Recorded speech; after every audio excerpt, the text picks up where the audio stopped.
In government, the best that we can do is really to be prepared as we can possibly be, and move very, very quickly. Think of the children that are in distress now. What do they need? What do we have to do? You cannot wait. Don't do it later. Do it now. Do it now. Do it now.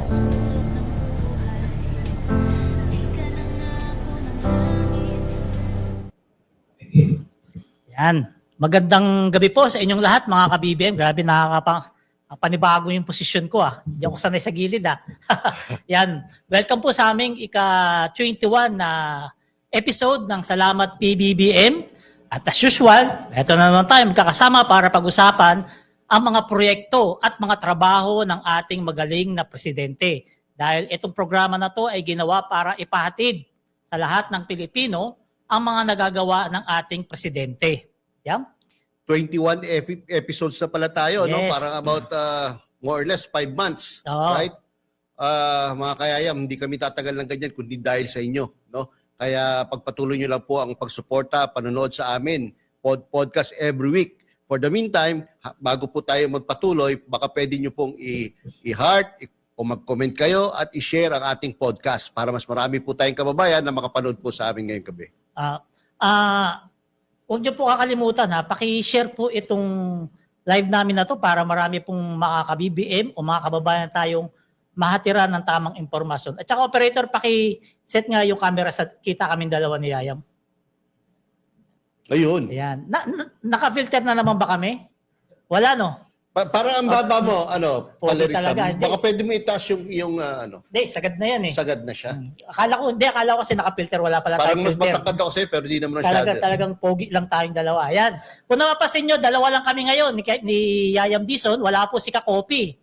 Kasi si Kakopi po, siya po yung naatasan na kumuha ng award namin doon sa Japan. Siyempre, alam nyo naman, dahil sa tulong ninyo, nabigyan kami ng mga Filipino communities doon sa Japan ng award, yung Salamat PBBM, at yan po ay dahil sa inyo. May video ba tayo dyan, operator? Lex? Ito, panoorin nyo po yung video na hatid ni Ka-Coffee doon, mismo galing sa Japan.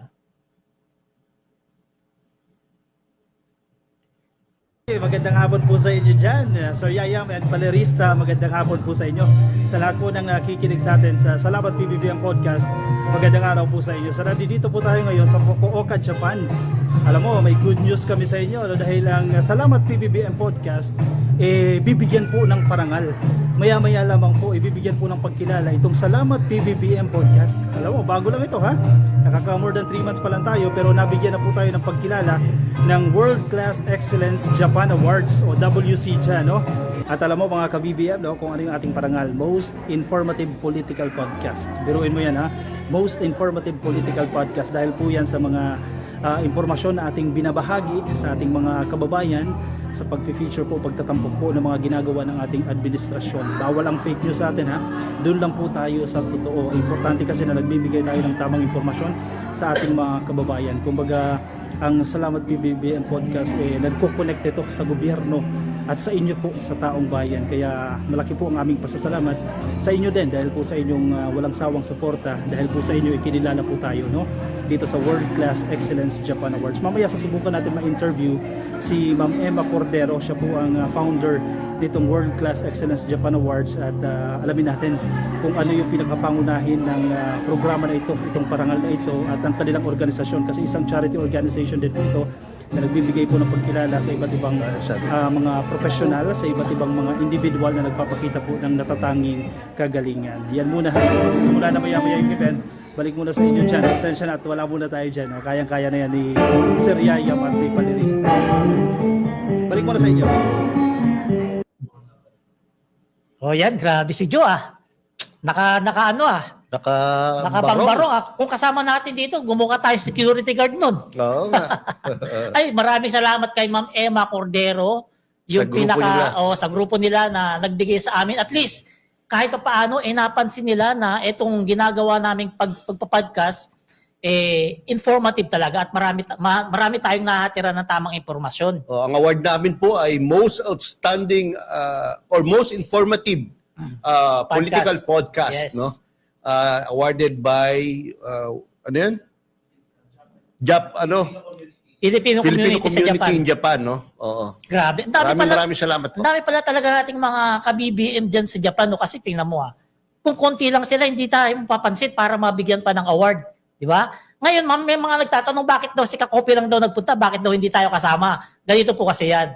Hindi kasi kami pwede lahat-lahat mawala ng walang podcast tuwing Miyerkules kasi ano sa amin yan, mortal sin sa amin yun kapag hindi kami nakapag-podcast ng isang Miyerkules. Gusto po kasi namin Oo. talaga live po ang aming Oo. Wednesday podcast, no? Kaya hindi po kami pwedeng sabay-sabay mawala, no? Yung dalawa dito, si Alex at si Mark Ian Everyday, si 31 million, kahit na dyan sila sa likod, mahalaga po yung ginagawa ng mga yan dahil hindi kami makakapag-live kung wala po yan dalawa. Siyempre, yung tulong po ng mga crew dito sa Bagong Pilipinas Studio. Kaya si Kakopi yung pinapunta Kaya natin niya doon. si 31 million, kahit may sakit, dumarating po siya Oo. dito sa aming podcast kasi Yes. talagang importante po ang kanilang ginagawa every week. Oo, kaya maraming salamat po muli sa mga sumusuporta sa amin dyan sa Japan, mga Pilipino po yan. Huwag po natin pagsawaan, suportahan ang ating mahal na presidente at ang kanyang paumuno. So dito, punta tayo dito sa first topic natin, dito sa segment number 1. Etong kay General Browner na ano pala to, ka-BBM Yayam. May mga, nung September 21 pala, mayroon palang mga tumatawag sa kanya. Mga nangungulit na mga retiradong mga opisyal dati ng AFP na sinasabi na iwanan na raw si Pangulong Bongbong Marcos. In short, parang magkudita, parang ganon, na pabagsakin na si PBBM. Kaso, kung matino, etong si General Browner at tapat sa kanyang sinumpaang tungkulin, hindi niya pinapansin. Kaya ang nangyari, pahiya, hindi natuloy yung pinaplano nilang pabagsakin si PBBM noong September 21. Actually, hindi lang talaga mga retired generals to, no? Oo. Ultimo mga politiko na kaalyado ng dating administrasyon o dating pangulo ay kasama sa nag-uudyok sa ating mga militar para mag-go against our current president, no? Gusto nila na baliwalain ang oath ng mga kapulis ng mga sundalo natin, ang AFP, no? Tumalikod sa kanilang constitutional duty at mag-go against sa chain of command ng current administration. Mukhang sablay talaga yung ganong panawagan o ganong pag-uudyok dahil ang ating AFP, ang ating mga militar po ay malayong-malayo na kumpara noon na medyo adventurous pa ang ating mga sundalo. Oo. No? Ito nga may sinabi nga AFP passed the test. Ito, tinawag ito ni Browner na litmus test ng mga professionalism ng militar. So, ibig sabihin yan, yung mga militar natin, professional sa kanilang tungkulin, professional sa kanilang trabaho, at hindi na muling sasabak pa sa mga hindi nakasaad na konstitusyon na galawan. Oo, totoo yan, Oo. Panerista. Kasi bukod dyan, no, na bukod sa professional ng ating mga kasundaluhan, ang hirap ng Tagalog, ating mga sundalo, no, bukod sa professional na po sila, no, kung titignan nyo ang ating history sa mga kudeta, wala po nadulot Oo. o naidulot na maganda ang mga nakaraang kudeta simula nung pumasok etong 1986, yung Oo, pagpapatalsik alam naman natin kay yan. dating Pangulo Ferdinand Marcos Sr., no? Oo, Wala oo. naman pong maganda tayong nakita, no? Tapos yung panahon ni Cory Aquino na maraming kudita, siguro 7 kudita po ata nangyari. Ito ba yung 7? 7. Sa bagay. Although hindi Oo. nag-succeed, pero wala rin pong naidulot na maganda yon. Oo. Yung pagpapalit kay Erap Estrada, no? Ano po bang nadulot sa atin yung Bagsak sa kanya? ang ekonomiya natin. No? Wala pa rin naman magandang Oo. ano. In fact, umabot po na mahigit 30 years, no? Umabot sa pagpapalit o sa pagkakaroon ng Bongbong Marcos, no? Na-realize natin noong 2022 na wala talaga na idudulot Oo. ang mga kudita o pagpapalit ng gobyerno sa pamamagitan ng coup.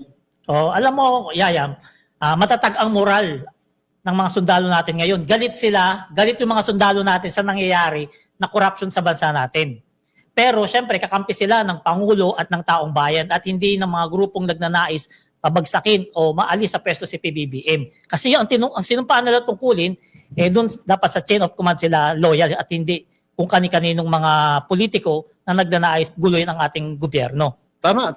Kasi ang ating kasalukuyang Pangulo ay elected by Yes, majority of yes. Filipinos. noong nakaraang 2022 elections, no? Hindi po dapat binabaliwala yung mandate na binigay sa current president, no?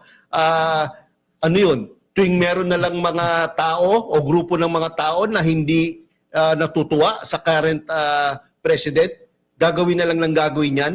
So ano mangyayari sa ating bansa kung ang ating pagpapalit ng liderato ay dahil lang sa may mga katulad ng mga retired generals na yan na mukhang bored at bitter, no, na hindi nakakuha ng pwesto sa gobyerno. Kaya ganyan na nagmamadali na iupo ang kanilang poon.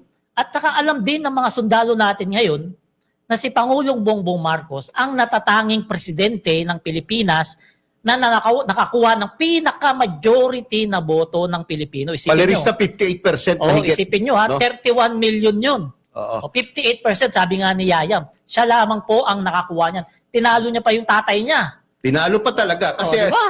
last time po na nagkaroon ng majority president, ibig sabihin, nanalo yung Pangulo by majority votes was yung panahon ng tatay niya. Yung second na pagtakbo ng kanyang ama, ni Bongbong Jr., no?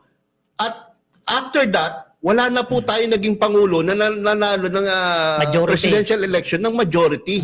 O ano ibig sabihin ng majority? 50% plus 1. Ibig sabihin, no? mas maraming Pilipino ang bumoto ng oo, ng yes kay BBM kaysa sa konti lamang na hindi. Correct. Ang Pangulong Bongbong Marcos lang ang naging majority president simula nung pumasok itong si Cory Aquino bilang Pangulo. So, at saka alam na rin ng mga kasundaluhan natin yung ginawang reforma ni Pangulong Bongbong Marcos sa hanay nila. Nakita mo naman yung mga pinarada nung araw ng kalayaan, yung mga tangke, yung mga helicopter, yung mga jet fighter, yung mga kagamitan na pangdigma, yung mga bagong kagamitan ng mga AFP. Kung hindi po si PBBM, hindi man modernize ng gusto ang ating sandatahang lakas ngayon. At yan ang nakikita ng ating kasundaluhan ngayon, kaya mataas ang respeto nila sa ating presidente. Tama. Kaya yung ginagawa nila na yan, hindi po yan magtatagumpay. Kahit ano pong gawin nila, yung AFP mananatiling tapat sa kanilang tungkulin na kanilang sinumpaan. Gaya ng sinulat ko sa aking FB page, no, merong mga requisites yan kung paano ka makapagpapagsak ng isang bansa tulad ng sa Pilipinas. No? Kailangan dyan merong popular support ng ating civil society, ng ating simbahan, ng ating military. At importante rin na i-recognize ka ng international community. No? Lalo na yung tulad ng United States. No? Kung wala yung mga yan, at yung isa pala, pinaka-importante, yung pinaka-compelling reason na dapat talagang patalsikin yung Pangulo. Ibig sabihin, yung pinaka-malagandang dahilan para siya patalsikin. Kaso, ang problema sa sitwasyon ngayon, ang Pangulo, siya ang mismo nangunguna sa pagsiwalat at paglaban sa katiwalian. Paano po patatalsikin yung Pangulong ganun ang ginagawa? Tapos yung papalit, puro Diba? travel. Tapos yung papalit, yun ang may problema at questionable mga paggastos. Patuloy kita dyan. Sabi mo kanina, ang recipe para magtagumpay ay mass support, di ba? Mass support. Correct. Mass support. May supportado naman sila ng masa. 200 nga lang. O nga lang. Tapos sabi mo, international, ano ba yun? Recognition. International recognition. Pinagtatawanan nga sila ng ibang bansa. Correct. Kasi panay pabagsak nila kay PBBM, hindi nila magawa. Pero sa totoo lang diyan, kaya hindi po yan magtatagumpay kasi wala po talagang suporta ng Amerika. Alam naman natin yung Amerika pag gumalaw yan. Gaya kay Erap dati, di ba? Correct. At saka, yung business community, napakahalaga po niya na baka akala nyo, puro sundalo lang. Hindi po. Yung business community ang isinasaalang-alang dyan. Kapag hindi na sila masaya sa isang presidente, maaari silang tumulong para pabagsakin ito. Itong September 21, unang-unang nagsasabi ang business community. Ng Makati, di ba? Ng Makati Business Club, no? Ano sabi? Ang sabi ng Makati Business Club, ayaw namin mawala si Pangulo Bongbong Marcos. Kailangan natin si Pangulong Bongbong Marcos, no? Lalo-lalo na, siyempre, iniisip nila kung sino yung papalit. Di ba? Yung sinasabi mo, Palerista, no? Kung titignan natin ang history na atin, yung tungkol sa Amerika, yung pagtulong ng Amerika o participation ng Amerika, no? Alam niyo po ba, noong 1989, yung pinakamadugo o pinakamuntik na mag-succeed na kudeta ng grupo ni Gringo. Colonel Gringo Hunasan at that time, no? Muntik na mapabagsak ang Aquino government. Alam mo kung ano nag-save sa kanila? Elementary pa ako doon, di ko pa alam yun. Ako medyo nasa college na. Alam mo kung anong nag-save sa Aquino government? Ano? Nagpalipad ng kanilang mga eroplano sa Pilipinas, ang United States. Kaya. Oo. Kumbaga sinalba nila ang Aquino government. Kung wala yon, babagsak na yung gobyerno ni Madam Cory Aquino noon. At makukuha na nila Gringo Hunasan ang gobyerno. Kaya malabo talaga makipag-participate yung Amerika sa kanila kasi mga China yung mga yan eh. Totoo yun. Mga China yung mga, alam naman natin yung killing ng mga yan eh. Kapag doon nga sa West Philippines, tahimik sila eh. Kapag binobomba yung mga sundalo natin, wala silang kibo eh. Diba? Paano kakampihan ng Amerika yan? Correct. Kaya yan, malabong-malabo pa yan sa sabaw ng pusit na yung mga kasundaluhan natin, makuntsaba nila para pabagsakin ng ating mahal na presidente. Kaya mga kabibe, mga kayayam, kapag meron kayong mga nakikita na lang sa social media siguro, mga na nag-uudyok sa ating mga militar, no? Yung mga kilalang tao, mga retired colonels or generals, mga kilalang politiko, no? At nag-uudyok sila sa ating militar at sa ating taong bayan na mag-aklas, no? Siguro i-save nyo lang yun at ipakita natin sa ating gobyerno, baka sakaling maging ebidensya para masampahan ng kaso itong mga to, no? Dahil sobrang-sobra na po ang kanilang panggugulo sa ating bansa, no? Nung kakaupo pa lang po ni Pangulong Bongbong Marcos, gusto na nila agad kunin ang kanyang kapangyarihan. Hindi po sila nagsasawa sa kapangyarihan, kaya kahit kakatapos lang po ng kanilang termino ay gusto agad kunin ang kapangyarihan ni Bongbong Marcos at sila ang maghari. Yan po ang dapat na hindi natin pahintulutan. Kaya kung meron tayong makikita ng mga talagang nag-uudyok sa ating mga militar, i-report po natin sa ating Salamat, gobyerno. doon lang sa website ni PBBM. Oo. Sumbong mo sa Pangulo. Yan. Basa tayo ng comment bago tayo pumunta sa ikalawang topic natin.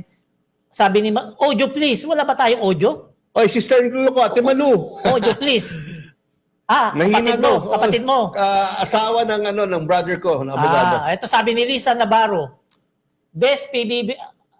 Natakpan. May nagsabi naman okay yung audio. Okay. Ayan. Best PBBM po talaga kahit ano po paninira ang gawin nila. Ang mga tao maka-Diyos. Iaangat at iaangat yan ng Diyos dahil makatao siya sa magmamahal sa bayan. God bless you po, PBBM. Yan, tama. Basa pa tayo comment. Yan, meron namang pong audio. Ay, salamat. Akala ko, kanina pa tayo daldal. Akala ko rin eh. Baka mahina lang yung volume ni Ate Asan si Manu. Kakopi? Ano po siya sa Japan? Si mga naghahanap kay Kakopi, nandun po siya sa Japan para kunin niya yung aming award na binigay ng mga ka-BBM natin doon. Yan. Basahin ko kay Elena Ilarde, my friend. Elena Ilarde, kaibigan natin sa Hong Kong yan, na tumulong sa atin ng kampanya ni Secretary Benhar Abalos. Sabi niya, Sir Yayam Dizon, my friend, may buhaya sa dibdib mo. Ang lakas pala. Tribute, alam ko po to, tribute, sinusot ko lagi kasi tribute ko sa mga buhaya sa gobyerno. Kapag podcast namin, lagi kami ni Yayam nakalakos kasi nga, pinapatamaan namin yung mga buhaya. So sabi ni Jonah Gamas, totoo bang magpapile ng impeachment yung Barsagang? Totoo po yun. Totoo, pag nagkabotohan, siya lang buboto. Para ma-impeach si PBBM. Okay lang po yung mag-file, yung mga kalaban o mga haters ng ating Pangulo, mag-file sila. Hindi naman na susobra or lalagpas sa committee level ng Justice Committee ng Congress yan. Hindi papasa yan. Walang substance, wala ring form. Kaya huwag kayo mag-alala sa mga ganyan. Kapag makita yan, pag mabasa yung sulat, impeachment, lukutin agad yan, itapos sa basura. Ganyan mangyayari dyan. Inaasahan na ng ating Pangulo yan. No? Yung mga ganyang Ito, Valmar panggugulo. Barsan, watching from Isabela, solid BBM yan. Yayam Dizon yan. Sabi ni Maria Miranda Calyanaw, Bautista buhaya po talaga. O nga, pag tuwing podcast yan, nakaganito kami ni Yayam. Si Balde Aber Jomar, BBM Mindanao. Yan, maganda yan. Meron tayong nakikitang BBM supporter from Mindanao. Hindi, marami tayong BBM Mindanao, mga ka-BBM Kaya sa nga Mindanao. kung sino mga taga Mindanao na nanonood ngayon, pakisabi nga po, nasa Mindanao kayo at ito. BBM supporter Si kayo. Jingjing, cooking time, ang oras ng podcast, mag-headset tayo habang nakadapa ang cellphone. Ay, galing, salamat po ma'am. Baka mapasobrahan sa bitching na niluluto nyo. Nagbigay ng tip si Ma'am Jing, Jing Jing. Ito si Parna Baron ba yan? Tama ba yan? Parna Baron. Parna Baron, no? Calawag, Quezon Province po. Oy, kamusta po kayo dyan? Ayan. Inulit ko yung mga naghahanap po kay Kakopi, nandun po siya sa Japan para kunin niya po ang aming award ng Salamat PBBM. Nabigyan po kasi ang Salamat PBBM ng award doon sa Japan ng mga Filipino communities. Most informative political podcast po ang aming Next week, nakuha makikita niyo po yung plaque namin dyan. Yan. Hindi award. Ano yan? Trophy. Trophy. Oo, Yan, yan. trophy. Makikita niyo po Trophy. next week. Ah. Ayan, from Sarangani Province, yan, Mindanao din po yan. Oo, Ito yan, si yan. Ronnie Jose, Forever BBM Mindanao. Marami pa rin tayo Marami sa pa rin taga Mindanao. Mindanao. Marami. Oo. So, punta tayo sa pangalawang topic natin, Yayam. Teka muna, bago tayo umalis kay General Browner, saludo po kami sa inyo, sir. Pagpatuloy Ayan. niyo lang po ang inyong matino, magaling, at matalinong paglilid sa AFP. O yan, marami pong umaasa sa inyo, General Browner, na patuloy nyo pong gagampanan ng matiwasay ang inyong tungkulin at hindi magpapabulong sa mga, alam nyo na, sa mga kasamaan o kadiliman na umaali-aligid sa inyo. Saludo po kami lahat sa inyo. Maraming salamat, General Browner. Yan. So punta tayo rito sa pangalawang topic natin. Itong dalawang senador na sinasaluduhan din ng ating mga kababayan. Kay Senator Tito Soto at kay Senator Ping Lacson. Yan, parang may nakukuryente na naman. Yan, alam naman natin na nitong nagdaang linggo, mainit ang usapin na mapapalitan na raw si Senator Tito Soto bilang Senate President. Ni Ayan, Alan Peter Cayetano. Alan Peter Cayetano. Yan yung umuugong-ugong na over the weekend. usap-usapan nung Sabado at Linggo na magkakaroon nga raw ng kudita sa Senado. Pero salamat naman at mukhang hindi natuloy. Kasi hanggang ngayon ay si Senator Tito Soto pa rin ang Senate President. Kaso nga lang, nakakalungkot, si Senator Ping Lacson ay nagbitiw bilang chairman ng Blue Ribbon Committee. Anong basa mo dyan, Yayam? Ang aking analysis dyan, I think ginawang sacrificial lamb itong si Senator Panfilo Lacson. Yes. No? Yung pag-re-resign niya ang nagbigay ng hudyat para dun sa mga hindi nagugustuhan ng takbo ng Blue Ribbon Committee hearings para wag munang alisin si Senator Tito Soto bilang presidente. Kasi nga po, no, nababalitaan natin, may mga senador na merong disgusto sa nangyayari sa Blue Ribbon Committee. At bakit? Bakit nagkakaroon silang disgusto? Kasi po, nadadrag yung kanilang mga pangalan. At merong sinabi si Senator Panfilo Lacson na halos lahat ng senador ay nakatanggap ng o gumawa ng insertion sa 2025 budget. No? Palagay ko, yan ay kinasama ng loob ng ilan or karamihan ng mga senador at pati sila ay nadadamay o nadadrag sa flood control scam or anomalies na yan. Kaya nagpakita talaga sila ng disgusto, no, sa takbo ng Blue Ribbon Committee hearings. Kaya imbis na maapektuhan si Tito Sen bilang Pangulo, imbis na matanggal siya, nagsakripisyo na lang itong si Senator Panfilo Lacson, siya na lang ang nagbigay, no, bumaba sa pwesto para magkaroon ng panibagong leader o panibagong chairman ang Blue Ribbon Committee. At the same time, na-save yung pagiging presidente ni Pero Tito Soto. nakakadismaya talaga yung mga senado natin. Napakalayo nila sa mga senador natin dati ng mga sila Raul Roco, Miriam Santiago, sila Angara, di ba? Malayo. No? Tingnan mo na lang. Si JB Harris ito mismo. Nagbabalak siyang lumipat sa minority kasi parang hindi raw pinoprotektahan yung mga kasama. Kaya nga. Anong klase senador yan? Kaya katakot-takot na bashing ang natanggap ni JB Harris ito. At marami nagsasabi, hindi pala siya ang the good one. Mas importante ba yung mga kasama mo kaysa sa taong bayan na nagboto sa'yo? Correct. Anong klase? Sigurado ko hindi naman nanalo to sa susunod. Sigurado ko yan. Palagay ko mahihirapan na itong magkapatid Kasi, kapatid sa ama na Estrada para manalo sa susunod. Dahil una-una kung hindi naman pala nila itutuloy, no, yung grupo niya, siya at grupo niya, napalitan si Tito Soto, dapat di na lang siya nagsalita eh. Siya lang nasira eh. Oo nga Akala niya magiging maganda ang dating sa taong bayan nung kanya sinabi. Pero ang naging dating sa taong bayan ay negative. Negative Parang talaga. gusto lang nilang protektahan yung kanilang mga sarili. Oo, no? yun talaga At hindi lumalabas. para sa bayan ang Oo. pagpapalit ng liderato na gusto nilang gawin. Isipin mo binoto ka ng tao. Sinuweswelduhan ka ng tao. Ngayon yung mga kasama mo, nababanggit dyan sa corruption ng flood control, gusto mo protektahan? Gusto mo hindi lumabas yung mga dapat lumabas? Mm. Gusto mo ayaw malaman ng tao, yung mga dapat malaman ng tao? Tao kaya nagpapasahod sa inyo. Doon siya binas talaga ng todo. Totoo, At totoo. pinagtatawan sa todo ng mga Pilipino. Ngayon, sira na siya sa mga tao. Kaya maganda rin yung ito sa social media natin. Ito yung good part about social media. Ay nai-share ng ating taong bayan kung ano yung saloobin nila. No? Nakakapagbigay agad. No? At katulad itong sa nangyari sa Senado, nape-preempt yung pangit na dapat mangyari. No? Although pangit yung nag-resign si Senator Lacson, pero mas pangit kung pati si Tito Soto ay papalitan dahil lang gusto nung ilang senador na to na hindi maungkat ang kanilang mga ginawa tungkol sa insertion sa budget ng 2025. As a matter of fact, no, kasama ang religious groups sa talagang nagpakita ng displeasure or disgusto na dapat magpatuloy ang mga investigasyon diyan sa Senado at hindi magkaroon ng mga backdoor deals na hindi alam ng taong bayan.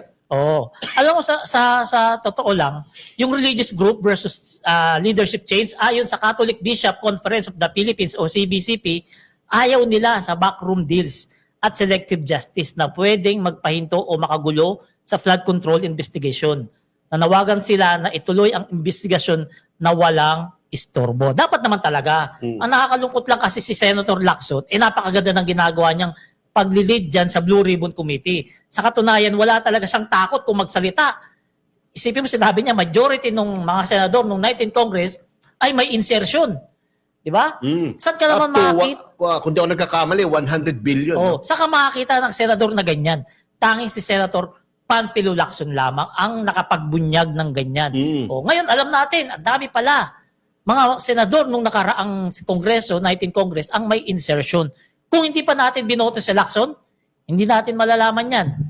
Kung hindi pa naupo si Lacson bilang chairperson ng Blue Ribbon Committee, hindi rin natin malalaman yan kasi alam naman natin yung nakaraan parang puwapanig doon sa mga kasama nila. Oo. Kaso, Palerista, merong isang senador nagsabi, mag-stop elections daw no? Malabo yun. Isa na naman po yung pagtatakip. Isa naman po yung diversionary tactic or deflection para mawala sa tamang landas ang pag-iimbestiga tungkol sa flood control scam. No? Kaya itong mga naiisip nitong mga senador na to, dapat talaga hindi to binibigyan ng pagkakataon na magkaroon man lang ng first base. No? Naisip kaya ni Senator Alan Cayetano pag nag-snap election, saan kukuha ng pondo? Correct. Diba? Kasi Hindi. dapat mula presidente hanggang kagawad ng SK, mag-resign yan.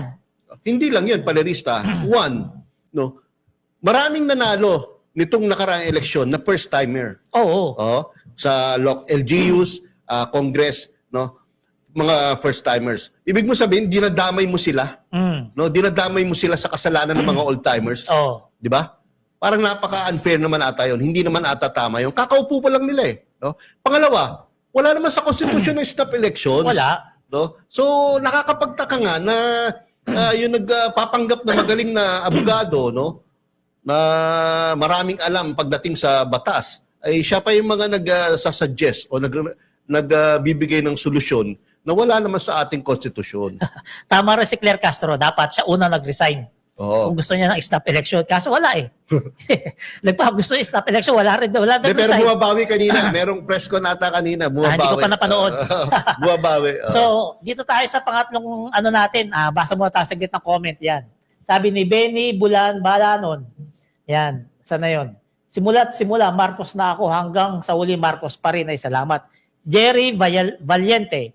Magaling si Ping Lacson. Dapat hindi siya mag-resign as chairman ng Blue Ribbon Committee. Tama po yan. Next, shoutout kay Miss Ligaya de Vera at kay Juni Tocadino Sumigkay, no? Nanonood siya from Kuwait. Yan. Si Joselito, asan na yun, Lex? Yung mahaba. Ito na, si Lourdes Senomatan.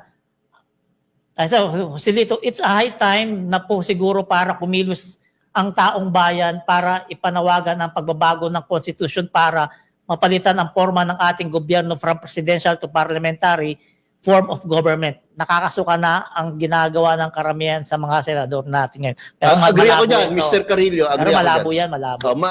Ang problema kasi Oo. natin kapag nag-iisip ng tungkol sa constitutional change, ang dami ding kontra eh. Sabihin, gustong extend si BBM.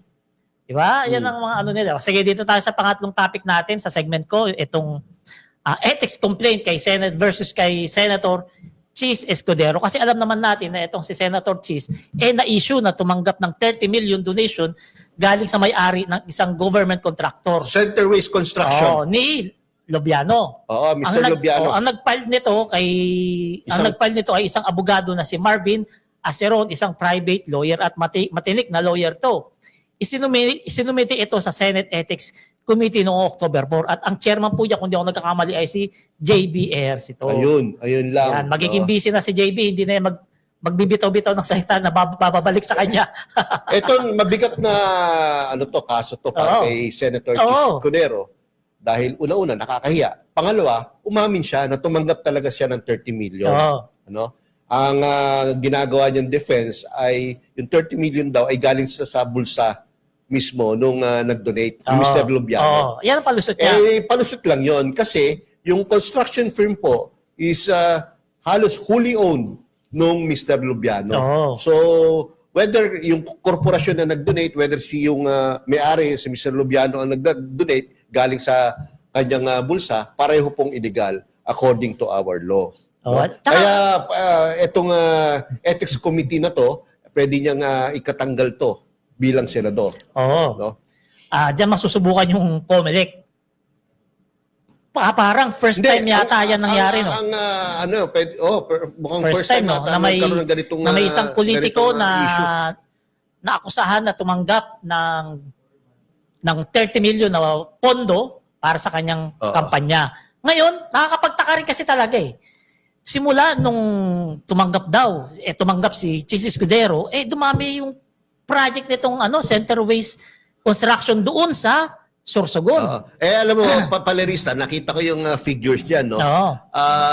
Nung hindi pa nagdo-donate itong si Mr. Lubiano kay Senator Escudero. Chis Escudero, noong 2021, ang kanyang total contract revenues lang ay nasa 700 million plus.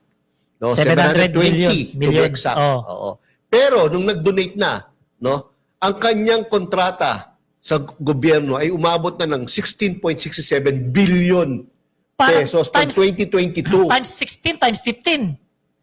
More. Di ba? More pa, no? Oo, more pa. 16.6 billion? Yes, Baka from naman 720 baka naman million. invento mo lang yan. Hindi, may record to, no?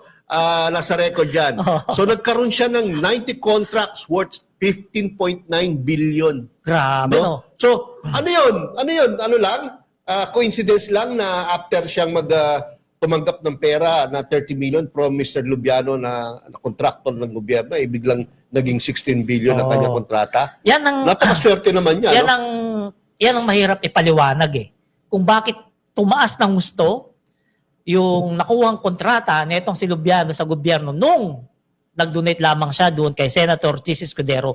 Yan yung ibinabatong katanungan kay Senator Chis Escudero. Na sa tingin ko nahihirapan siyang palusutan talaga yan. Mahihirapan siya dyan. Oo. At alam mo ba, Palerista, itong si Lubiano pala ay siya rin ang may-ari ng Metroways Healthcare. No? Iba pa yung sa Centerways. 91% ng Metroways Healthcare. Iba pa yan. Ibang kumpanya Iba pa pa yan.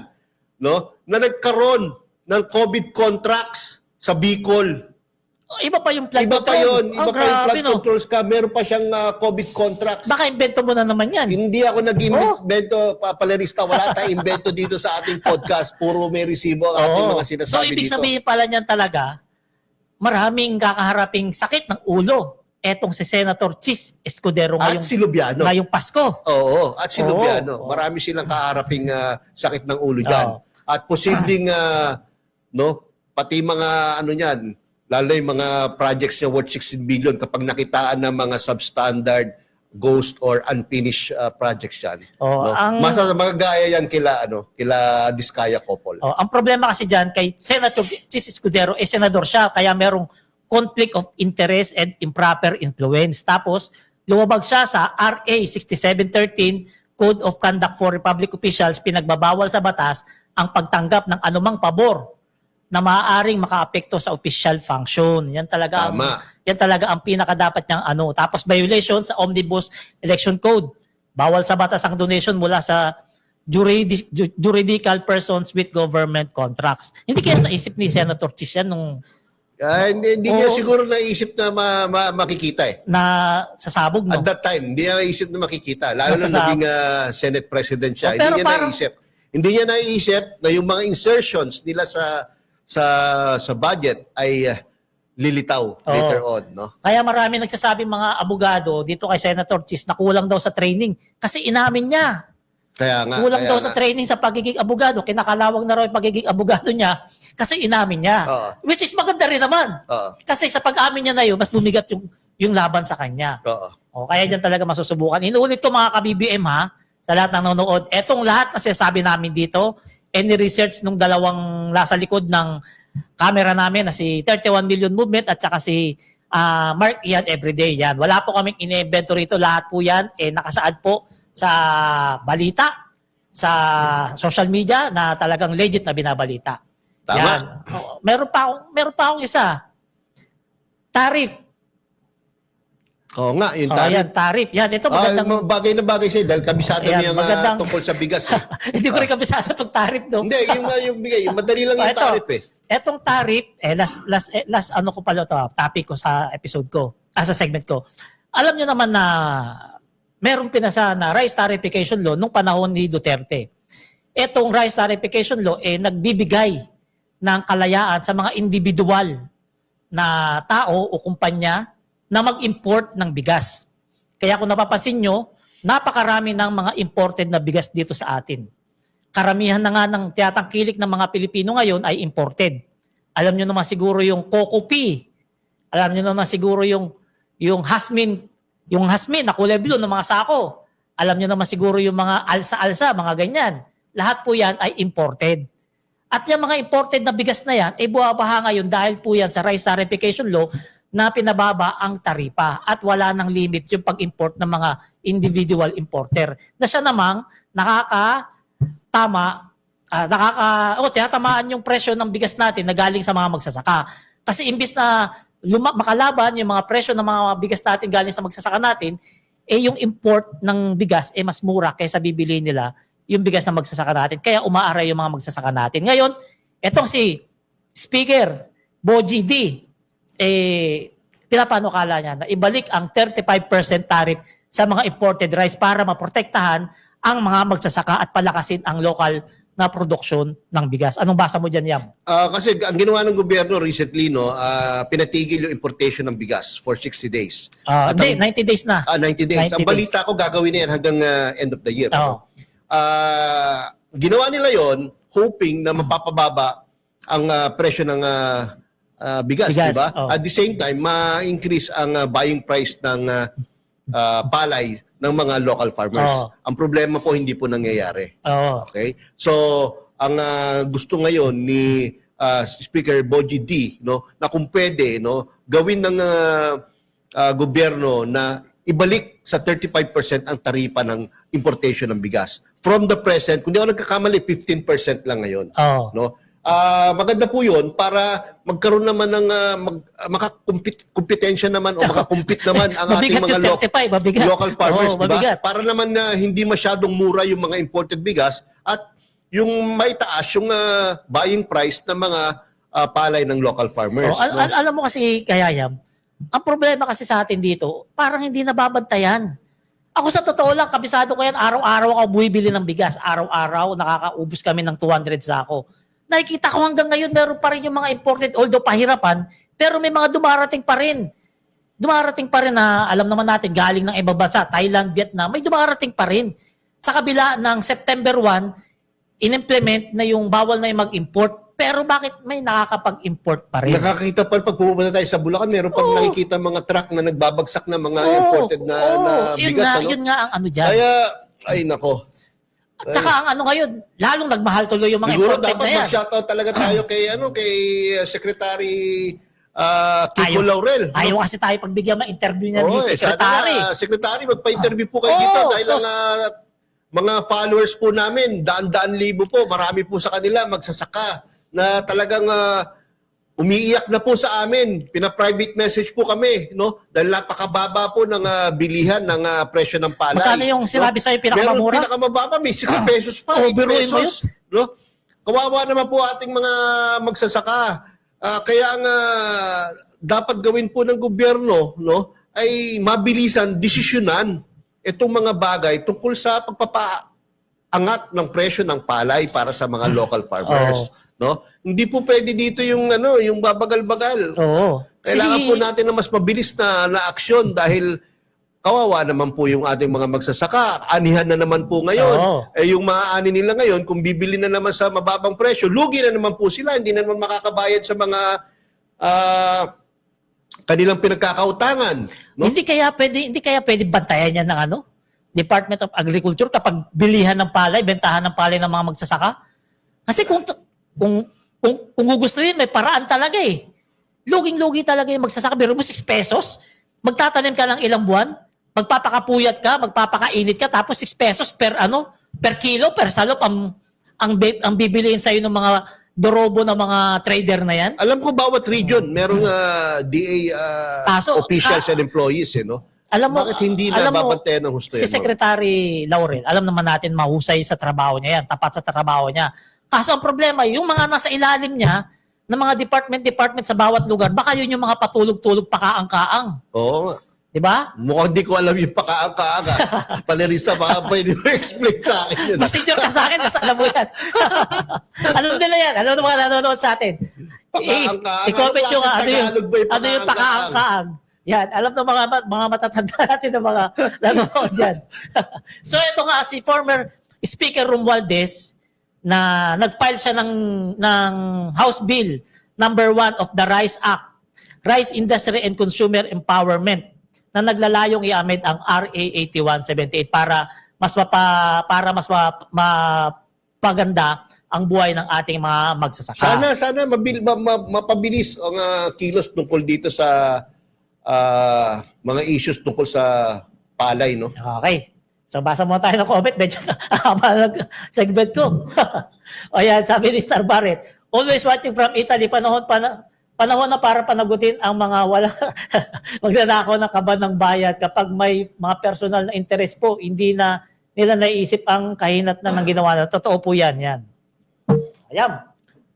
Ito naman si Miss Enet Valdez Opeña, sabi niya, kapoy-kapoy. Ganun din. Ano yung sabihin nun? Mahina. Alam ko yung pakaang-kaang, pahina-hina yun eh. Para pa ganun eh. Patorpe-torpe. Parang ganun, patorpe-torpe. Yun. Ito si Levi at Kawili Pader. Lagi nating viewer yan, sa follower ko yan. Yes po. Sobrang kawawa ang mga farmers dahil luging-lugi sila. Di po nila nababawi ang gastos nila. Ang hirap po maging farmers tapos lugi ka pa. Sana ma-actionan agad ng gobyerno. Opo, lagi po namin pinananawagan yan. Ito, Sana sabi ni Agriculture. Raymond Magano, Sir, may bagong words, DDS, ibig sabihin pabobo-bobo. Pwede natin ilagay sa bagong word. Ayan. O, ikaw na yan. Ay, pakuya-kuya ko. Sabi naman ni Star Barrett, no, pakuya-kuya ko daw. Okay.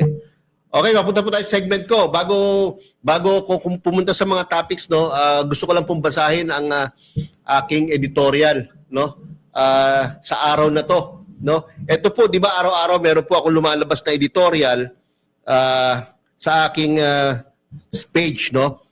In English po siya, pero kinonvert ko po siya in Tagalog at pinaiksi ko lang po para di naman kayo mabore, no? Ito po, babasahin ko. Ang titulo ng aking editorial ngayong araw ay Unity in the Rubble. Kapag Tagalogin mo, hindi alam ng DDS yan, di maintindihan. Unity. Pagkakaisa sa gitna ng, tawag yung rubble.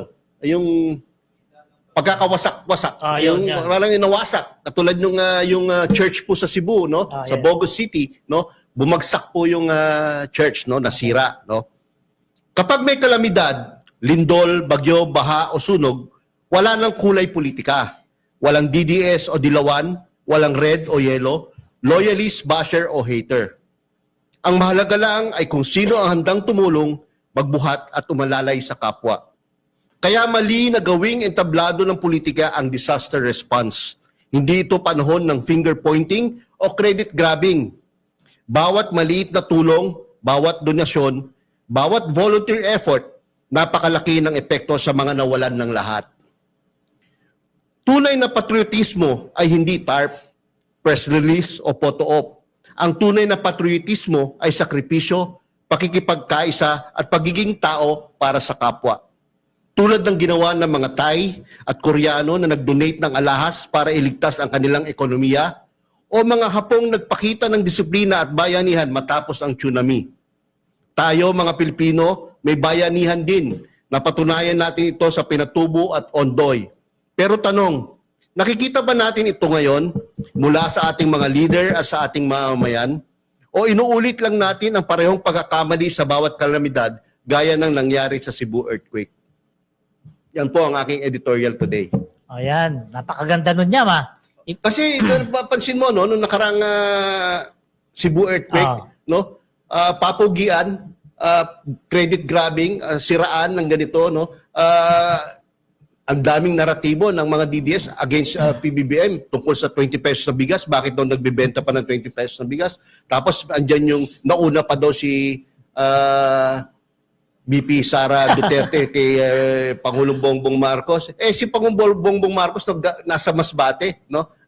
Yung mga ganun ba, no? So yung ano po, yung kalamidad ginagawang politika ng ating mga kababayan, no? Dapat po sa oras ng kalamidad, no, katulad ng kultura ng ibang bansa, katulad ng mga Hapon, tulad ng mga Koreano, tulad ng mga Thai, no? Kapag oras ng kalamidad, nagkakaisa po sila, nagtutulungan. Sinasantabi ang politika. Dapat po ganun din tayo dito. Alam mo, bakit nauna? Sinasabi na nauna ron si VP Sara ron sa Cebu. Bakit? Alam mo, tanongin mo bakit? Bakit? Kasi naripak na yung DSWD. Oo nga. Diba? Kumalat yung balita na yan. Baka sabihin nyo, invento namin yan. Kumalat yung balita na yan na yung mga food pack daw ng DSWD, inirepack ng OBP at yun ang ipinamigay. At napakarami nun, which is bawal daw po yun dahil syempre sa DSWD yun. Oo, tama. At may pondo ang OVP, ba't daw hindi raw inilabas? Bakit daw Nakakapagtaka naman ng OBP, ba't kailangan nilang gawin yun? Ayun nga Okay lang naman ibigay yung nakalagay doon. Sila nagbibigay, tauhan nila, gumagawa ng effort, pagod nila. Pero kung galing sa DSWD, wala man masama doon. Huwag na i-repack, huwag na ilagay sa ibang Wala, lagayan. hindi na kailangan yun. Ang sabi kasi baka raw naubos na yung pondo sa travel. Oo nga, Yan kaya nga eh. Yan ang problema dyan. Ngayon, yung nangyayaring pagkakaisa dyan, kailangan talaga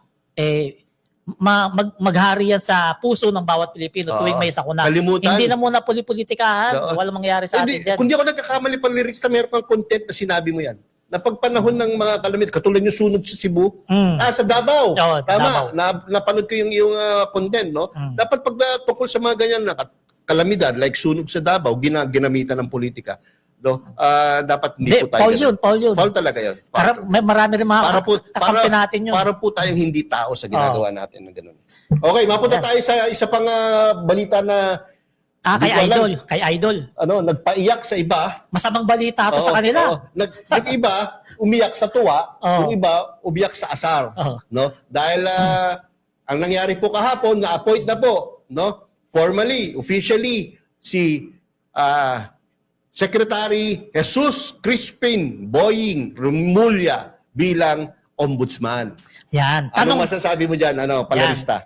Yang pagkaka-appoint kay Secretary Boying bilang ombudsman, tagumpay ng Pilipino.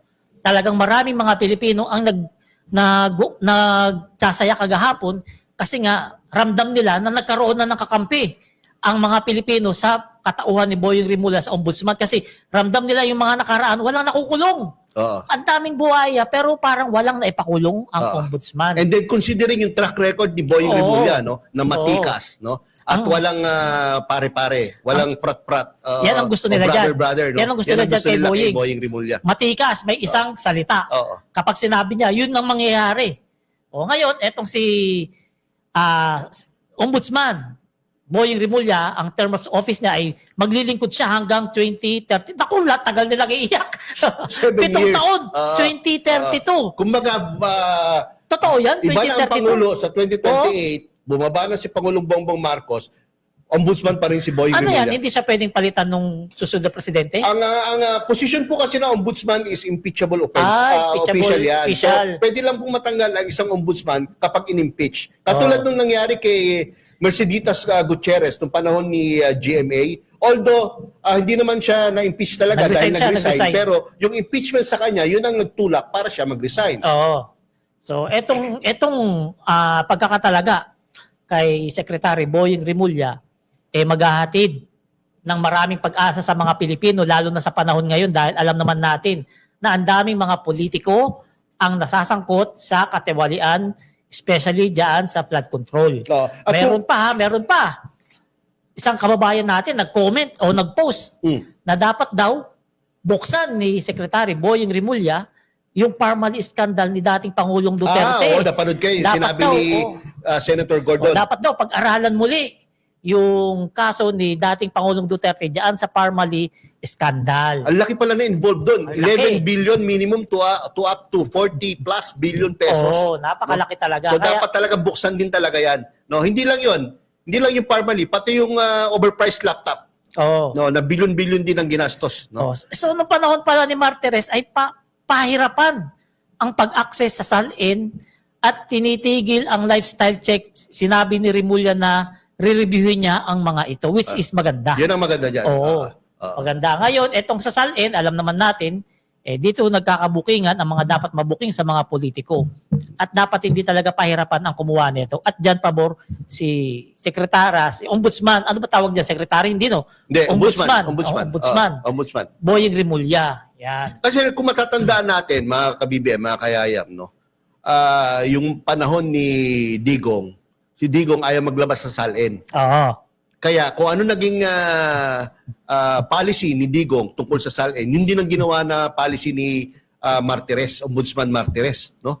Which is mali. Oo. Dapat ang isang Independent ombudsman yan. may sarili siyang paninindigan. Independent. Meron siyang sariling mga polisiya na naaayon sa batas, no? At ang SALN, ginawa nga yan para maging panlaban sa mga anomalya sa mga katiwalian sa korupsyon sa gobyerno. Oo. Di ba? Tapos ipagbabawal niya yung pag-disclose ng SALN. So, Oo. wala pong nangyari sa loob ng 7 taon na termino ni Martires. No? At At etong, kung di ako nagkakamali, ang mga nakakasuhan lang at nakukulong, yung mga small fishes. at etong pagkakatalaga kay Boying Rimulya bilang ombudsman, babaha nito ngayon ang pag-open ng mga SALN ng mga politiko. Dahil alam natin itong si Secretary Boying Rimulya na ayaw sa korupsyon. At matikas to. Oo. No? Hindi ka pwedeng andun dyan kay Boying alam mo, Rimulya. simula- Ang tagal lang matikas yan. Noong ko pa sinusubaybayan ng karir ni... Nasa itsura naman Ni Boying Rimulya. Alam mo, sa tingin ko, sa Hindi kanilang mo- Rimulya, tatlo sila magkakapatid, di He's ba? not a pushover. Hindi mo siya pwedeng basta-basta Sa kanilang tatlong tulak-tulak Rimulya, lang. siya talaga yung pinakamatikas ang itsura, no? Alam Parang niyo- hindi umingiti. Kahit mag-joke ka, parang ngingiti eh. Alam niyo po ba, dahil sobrang bumilib ako kay Boying Rimulya nung panahon ni Erap, yung inaalis na si Erap sa Malacanang. O, ano connection nun? Alam niyo po si Boying Rimulya, kahit alam niyang konti na lang ang kakampi ni Pangulong Bongbong Marcos, iilan, mabibilang mo na lang sa daliri ang Marcos o kakampi niya. Erap? Ay, Erap pala. Erap. Si Erap, sorry. Ilan na lang ang kakampi ni Erap Estrada nung siya ay tinatanggal sa pwesto, no? Nung araw na paalis na siya, no? Si Boying ang isa sa natira sa kanya. Ay, ibig sabihin, hindi niya iniwan si Hindi Erap? niya iniwan si Erap. Ganon siya ka-loyal sa tao? Ganun siya katikas, ganun siya katindi ang kanyang paninindigan. Naniniwala siya na hindi tama ang pagkakaalis kay Erap, hindi constitutional. Hindi siya gaya Kaya ng- pinanindigan niya. Hindi siya katulad na ibang politiko Hindi gaya na... ng isa, Ninong, baba ka na dyan! Oo, Kilala mo yun? Oo, kilala ko rin yan. Yung palipat-lipat, no? Oo. Dahil yun ang paninindigan niya, pinangatawanan niya yung paninindigan niya. Ganyan katikas yan si Boying Rimulya. Kung nagawa niya kay Erap yan, malamang kaya niyang gawin kay PBBM yan. Correct. Na alam naman natin walang ginagawang masama ang ating presidente ngayon. Correct. Diba? Kaya yung mga politiko dyan na nasasangkot sa mga anomalya, no, magugulat kayo kay Boying Rimulya dahil hindi nyo makukuha sa pakiusapan yan. Kasi tingnan mo simula nung na-appoint siya kagahapon, tahimik yung mga daga. Sino mga taga, Valerista? Alam mo naman yung mga daga Diba? Tahimik, parang nagplaplano siguro umalis kasi alam nilang baka makulong talaga sila. Correct. Diba? Correct. Gaya nga na sinasabi ko sa vlog ko, kapag wala kang ninakaw, wala kang dapat ikatakot. Pero kapag may ninakaw ka, merong mahahalongkat na ebidensya laban sa'yo. At yun ang bunilyaso. Kasi ang ombudsman natin ay si Boying Rimulya ngayon. Kaya yung mga susunod na weeks and months magiging interesting po. No? Oo. Makikita talaga natin ang tunay na tikas nitong isang Boying Rimulya. Kaya dyan sa Bucor sa Bucor, sa mga kulungan, umpisahan nyo na maglinis dyan. Kasi hindi malalayo, may mga VIP, may mga senador tayo makukulong, mga politiko. Dahil ang ating ombudsman ay matikas. Alam ko, yung nakaraan episode, inano natin yung kung gaano katagal during the time ni Pork Barrel Queen, Janet Napoles, kung gaano katagal nagkaroon ng nakulong na mga politiko. 10 months? 11 months. 11? Oo. Tagal pala, so, no? ngayon, no, mga kayayam, ka-BBM, bantayan natin. Tignan natin from the time na nasiwalat itong flood control scam na to kung kailan tayo makapagpapakulong ng mga congressmen, senator, DPWH officials at mga contractors. Yung mga ka-BBM natin, comment nila, dapat next week ikulong na si Pusit. Yung mga nagmamadali nga po pala, wag po tayo masyado magmadali. No? Sige, sabihin mo yan, bakit hindi natin dapat apurahin si PBBM na magpakulong? Gaya na Importante sinabi yan. ni BBM sa kanyang latest podcast, no, importante po na sumunod tayo sa mga legal procedures. Or in effect, sumunod tayo sa due process. Kasi kung hindi po tayo susunod sa due process, pwede pong ikatalo ng gobyerno yon. Kung mabadadaliin po natin ang proseso at hindi tayo makakapaglatag ng napakatibay na ebidensya laban sa mga kurakot na tao na ito, no, posible pong makawala sila, posible pong matalo ang gobyerno sa kaso. Kaya importante po, sundin natin ang mga legal processes, sundin natin ang due process, no? At magkalap po tayo ng talagang matitibay na ebidensya para siguradong makulong habang buhay itong mga nangurakot, mga walang hiya, mga makakapal na mukhang public officials, contractors, no, na mga to. Kasi mahirap naman dyan yan. Baka magaya lang yan sa iba na nakulong ng mga ilang taon tapos nakalaya rin Yun nga ang ayaw, at nagnanakaw na naman ngayon. yun Baka, nga ang ayaw ni PBBM. gusto Ayaw niya pala mangyari. habang buhay na. Wala Gusto nang niya laya-laya. talagang mapanagot talaga ng husto itong mga tao. Wala nang laya-laya. Wala nang laya-laya. From the time na makulong Oo. yan, lalo na plunder, mga kayayam, mga ka-BBM, plunder, ano yan, Walang- non-bailable offense yan. Oo. Kapag meron po tayong inaresto, o ibig sabihin, sabi ng korte, merong enough evidence para sampahan ng kaso yung mga akusado. Kapag naaresto po yan, no, dire-diretso na po yan. Hindi na po mapapakawalan yan hanggang sa ano yan. Wala palang piyansa-piyansa yan. Oo, lalo na kung matibay nga ang ating ebidensya at talagang mapatunayan hanggang sa Korte Suprema na sila ay may kasalanan. Kaya nag-iiyakan sila ngayon kay Boying talaga. Talagang mag-iiyakan No? sila dyan dahil Ramdam ang mo, kanilang ramdam mo. future, ang kanilang Oo. future na dating pakuya-kuya-kuy lang sila dyan, pa-abroad-abroad lang, pa-labas-labas lang ng pera, pasarap lang, ay ngayon ay magiging big question mark na. Sabi pa naman, matutuldukan na kanila ang sabi pa naman ni Ombudsman Rimulya na sisilipin, bubuklatin ang lahat ng mga pwedeng buklatin na may kaugnayan sa korupsyon. Tama. Ako, doon sila kinabahan. At At ang hindi, marching order ng ating Pangulo, ang instruction sa kanya, walang sisinuhin. nako, No one will be spared from Oo. this investigation. kahit senador pala yan.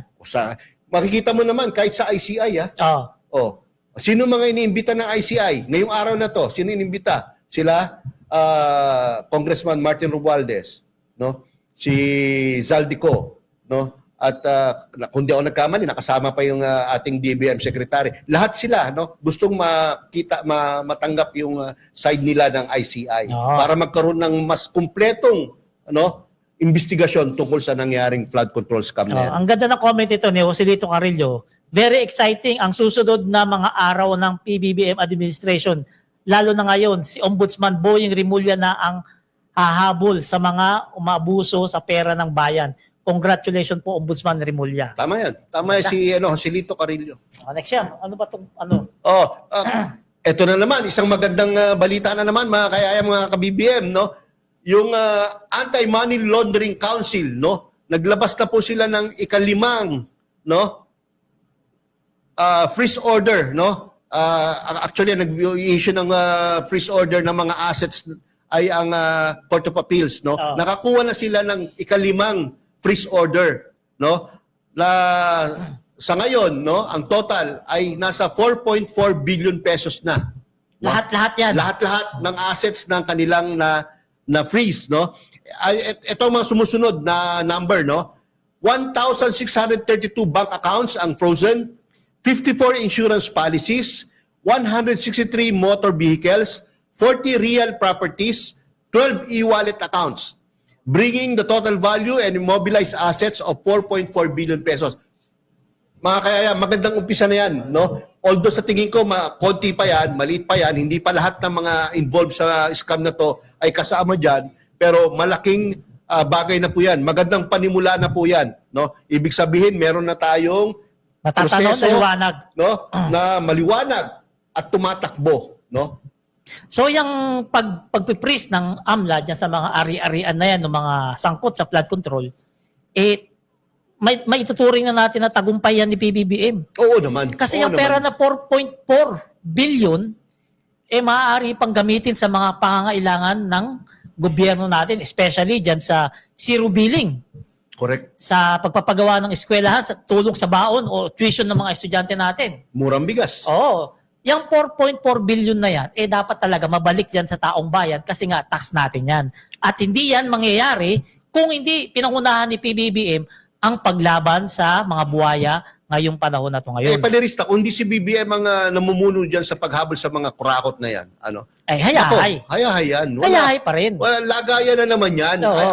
Ayusan na naman yan sa ilalim. No? Yan ba? Bayaran na naman ng kaso yan. No? Yan yung nakikita ng mga sundalo. Yan ba yung gusto nyong patalsikin?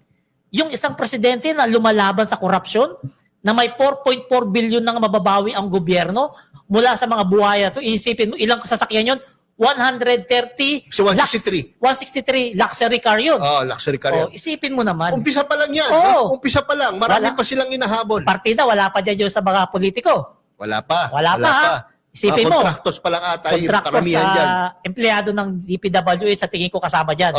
Saka yung What contractors. more, pagkasama na dyan yung ari-arian ng mga politiko. Di ba? Di lalo manggagalaiti yung mga yan kay PBBM. At ang huling barahan nila, patalsikin o i-impeach si PBBM para matigil ang bangungot na nangyayari sa kanila ngayon. Yan ang huling barahan nila. Lalo na, nakikita natin ang ICI walang sinisino. Wala no? talaga. Katulad ngayon, naglabas sila ng request ng Immigration Lookout Bulletin. Oh? Oo. Kanino? Naglabas sila ng Immigration Lookout Bulletin kay Congressman Martin Romualdez, kay Saldico, kay Chis Escudero, kay Jinggoy Estrada, kay Joel Villanueva, Senator Bong Revilla, kay Mayor Nancy Binay, kay Commissioner Mario Lipana, kay Marilu Lauria Lipana, kay Education Undersecretary Tribe Olivar, no? Kay Carlin Villa, kay Maynard Ngu, kay Congressman Roman Romulo, kay Congressman James Jojo Ang, Congressman Patrick Michael P.M. Vargas, Congressman Juan Carlos Arjo Ataide, Congressman Nicanor Nicky Briones, Congressman Marcelino Marci Teodoro, Congresswoman Florida Rida Robes, at ito pa, kay Congressman Alejandro Jesus Madrona, Congressman Benjamin Benji Agarao, former Congressman Florencio Gabriel Bem Noel, Congressman Leody Odi Tariela, Congressman Reynan Arrogancia, former Congressman Marvin Rillo, Congressman Teodoro Haresco Jr., Congressman Antonieta Udela, Congressman Dean Asistio at Congresswoman Marivic Copilar. So yan po lahat, no? Ni-request ng ICI, pati pala may District Engineer Loida Busa Bogs Magalong, District Engineer Ramon Devanadera, District Engineer Johnny Protesta Jr., District Engineer Arturo Gonzales Jr. So mga kayayam, napagod ako sa pagbabasa sa dami ng Immigration Lookout Bulletin na ni-request ng ICI. Isipin mo, Pengi nga tubig. Nanuyo po ang aking lalamunan sa haba ng listahan tumig bark. ng pinababantayan ng ICI sa immigration, sa Bureau of Immigration. Natatawa ako kasi, first time ni Yayam nagbasa. First time ni Yayam, kadalasan pinapabasa niya kami ni Joe. Oo nga eh. Ngayon, Wala si Joe, kaya ako binasa niya, kala niya konti, napakarami Ang pala. dami pala na nasa listahan. pero Natuyuan ako ng lalamunan. pero ah. kami BM Yayam, napakabigat ng mga pangalan na pinapalook out nila. Ha? Oo, tinan mo. Hindi basta-basta yun. Doon mo makikita na totoong sinasabi na ating Pangulo, no one shall be spared. No? Na talagang walang sisinuhin, gaya ng sinabi ni Boying Rimulya. At ang ICI, no, makikita mo rin na ginagawa lang nila kung ano yung dapat. oo. No? Nang free from any interference from the President or from anyone. Ayan. Ito mga kababayan, itong ginagawa ng ICI at ni Pangulong Bongbong Marcos, makikita naman natin na transparent sila sa mga nangyayari diyan sa investigasyon na yan. Hindi na kailangan na i-live telecast yan o i-live broadcast yan. Sige, ka na. Ayan. Ganyan. Nauho si Ayab eh. Kitang-kita nyo po live kasi nauubo na po ako. Yan. Talagang live po kami. Nakikita natin, hindi na kailangan i-live stream pa o i-telecast broadcast yung ginagawang investigasyon ng ICI kasi para sa maraming Pilipino, makakasagabal lang yan. Kasi gaya niyan, isang senador, marinig niya yung pangalan niya sa investigasyon ng ICI. Siyempre, magbibida na naman yan. Kukontrahin na naman niya yung narinig niya sa investigasyon, magbibida na naman yan na pwedeng makagulo at makasagabal. Kaya mas maganda pa yan yung ginagawa ng ICI na walang live stream, walang television broadcast yung ginagawa ng investigasyon para mapanatili na independent yung ginagawa na Kasi investigasyon. mapupolitika lang pala, Risa. talaga. Pangalawa, gagamitan ng mga ano yan, ng Oo. mga PR firms, Oo. no? Para kontrahin yung mga sinasabi sa ICI, Oo. no? Kaya magugulo lang po ang ICI kapag alam ng mamamayan yung mga nangyayari sa loob, lahat ng detalye kasi no, tiyak yan merong manggugulo diyan, no? Oo. Gagamitin nila ang kanilang mga pera para magulo ang investigasyon. Oo, So kaya yun nga. dapat pong isipin natin. Oo. Ito basahin ko lang sinabi ni Miss Emmet Valdez Opeña. They can put a good man down, support and protect our PBBM. Totoo yan. Lagi ko na sinasabi yan. Tama naman yung... Di mo papapabagsak ang Ano isang nila. tulad Sabi ni ni Pangulong Nenita Bongbong Marcos. Nagel Nati, tama po yung sinabi ni PBBM, walang sinisino kung may mabigat na kaso, ikulong. Wait talaga ako kung anong mangyayari sa paggupo ni Attorney Rimulya bilang Rimulya bilang ombudsman. Congrats po at Boying Rimulya. Yan. Tama, totoo yan. Papunta tayo sa ibang topic, no? Nag-utos pala ang ating Pangulo through DBM, no? At inaksyonan agad to ni Secretary Amena Pangandaman ng DBM. Ay, yung masipag na sekretary sa Amena Pangandaman. Yung maganda at Yung masipag. hindi na Huwag mo natutulog. tatanggalin yung maganda. Maganda at masipag. At yung USEC niya maganda rin. Oo, maganda, magaling. No? Baka sabihin, sip-sip tayo ha. Hindi. Totoo lang ang sinasabi natin. May video raw, Okay. may video raw yan. Merong video po tayo. Dahil nga to make the assessment na ang mga naging effect ng lindol last 2 days ago.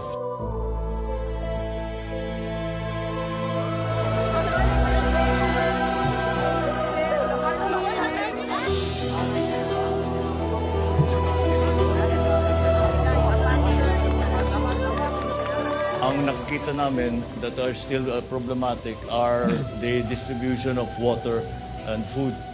But we have made arrangements already kung saan tayo kailangan. You will have to designate, mga mayor, you designate mga distribution center kung saan ibabagsak ng DSWD yung mga relief goods, yung mga water supply, kung ano pa, yung mga health kit, lahat ng mga binibigay natin sa mga non-displaced. Dahil according to the governor, the estimate of displaced families is 65,000 around the province. So that's what we are going, those are the people that we have to support until they find better accommodations and arrangements.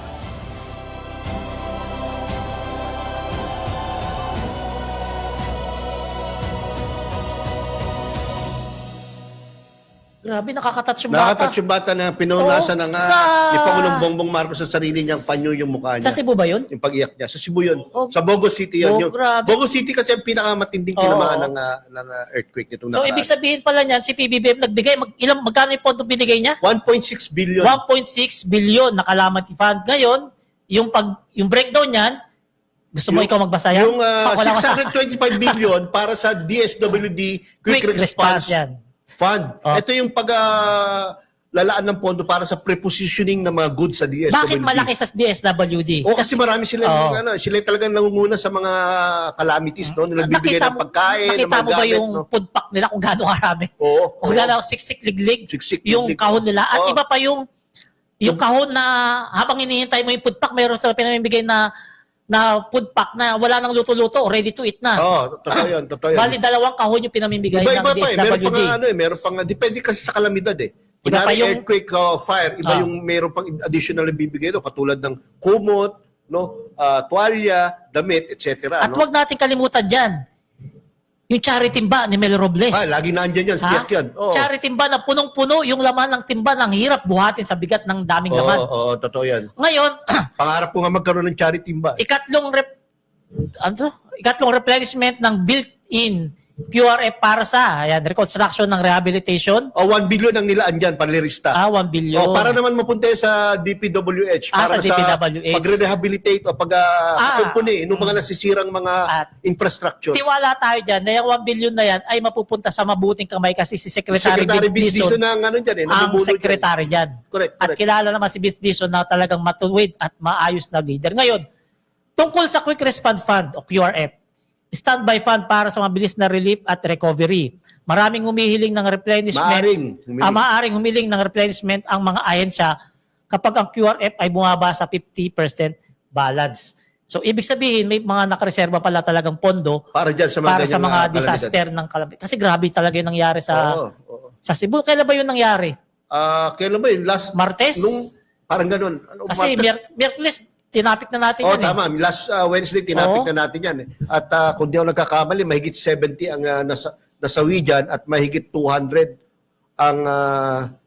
ang nasaktan, no? So hindi biro yung 1.6 billion na inilaan ni President Bongbong Marcos sa inutos niya kay Secretary Amena Pangandaman Palirista, para dyan bukod sa pa yan Cebu. sa mga binigay sa probinsya ng Cebu at sa mga LGUs doon. Ay, hindi pa kasama yan. Hindi pa yan. Meron siya pa Ah. yung binigay na mga pera mismo, no? Ang alam ko, bawat syudad sa Cebu na tinamaan ay binigyan ng pera. Iba-ibang amount. May, Ayan, ito nga, may 20 million, may 150 million para sa buong province of Cebu. O nilakihan na pala kasi noong unang report na nakita ko last week, may 20 million, 10 million lang. Oh. Pero ayun nga, in-increase na ng Ito, Pangulo, 150 million para sa buong Cebu province. Oo. 75 million para sa bawat mga sumusunod na syudad gaya Oo. ng San Remedio, Bogo City at Medellin. 50 million karagdagang tulong para sa Municipal of Borbon. Municipality of Borbon. O nga, Total assistance 425 million sa mga nasalanta ng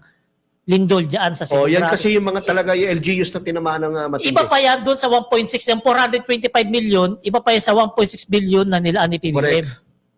Grabe, pag iba yan, ninakaw na yan. Oo. Di ba?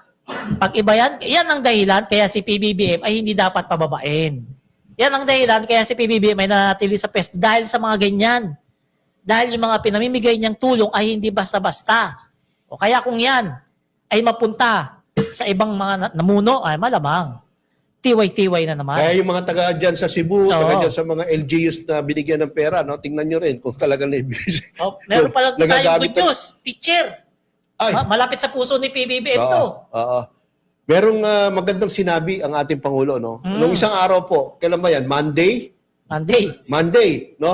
Nag-celebrate po tayo ng National Teachers Day, no? Kasama rin po ito sa celebration ng World Teachers Day, no? So, dito sa Pilipinas, meron din tayong sarili nating National Teachers Day kung saan pinarangalan ng gobyerno at ng Pangulong Bongbong Marcos at ng leadership ng DepEd ang ating mga guro, no? Andiyan yan sa MOA. May video. At, Ayan yun, yung video. andun si Mark Ian Everyday, siya kasi ka-copy para i-cover yung event na yan. Panoorin po natin itong video na to.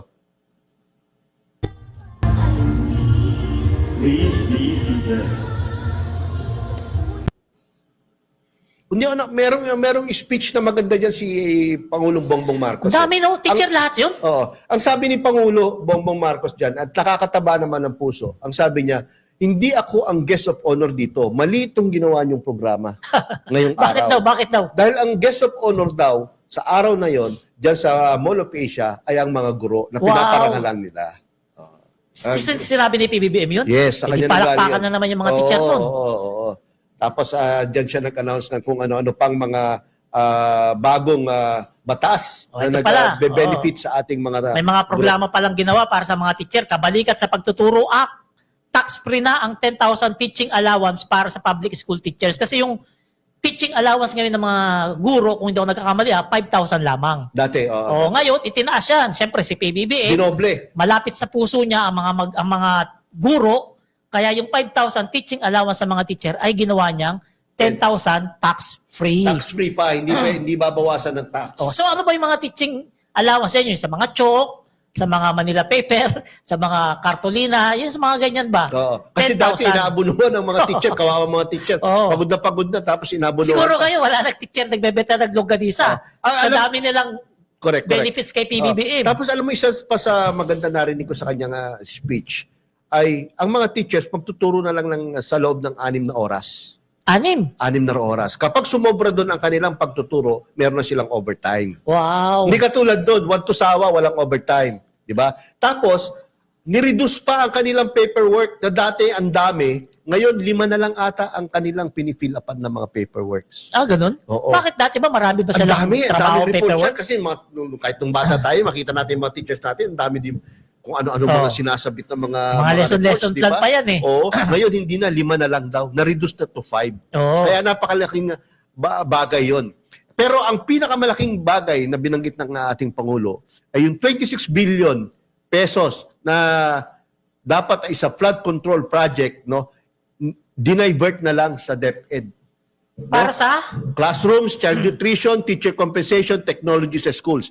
To be exact, 26.55 billion pesos yan. Mula sa flood control. Project. Napakaganda naman. Oo, Napakaganda naman hindi na niya yan. napapatuloy yung flood control project na kinokorap lang ng mga politiko, contractors at mga DPWH Magkano yun? 42 Engineers, 42 million?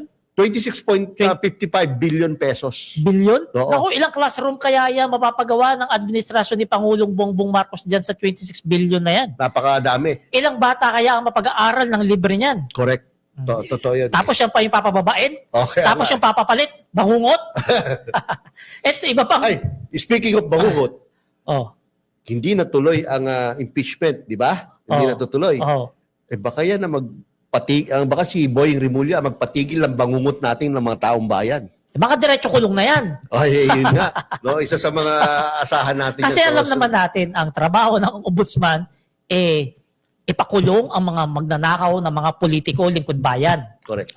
Syempre, kung ikaw ay isang politiko at may anomalyang ikinakabit sa pangalan mo, kailangan mo yan sagutin sa harapan ng ombudsman. Kaya may pag-asa tayo. Kahit hindi ma-impeach, meron tayong Boying Rimulya. Kaya pala umiiyak. Kaya umiiyak. Correct. Napanood mo ba yung wala muna tayo dyan tungkol sa napanood mo ba yung maiksing video ni Atty. Topacio? Na ano ba? Hindi Alam mo ko pinapanood yung mga yan eh. Alam mo kung ano sabi niya? Ano yan? Ano sabi niya? Ano? Dapat hindi maging ombudsman si Boy Rimulya. Patay tayong lahat dyan kapag naging ombudsman yun. Alam nila.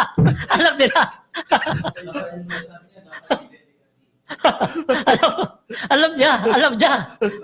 Kasi abogado di kampanilya si Boying Rimulya at alam niya ang gagawin Kapasidad niya ni kapag Boying siya ang nasa ombudsman na. Correct.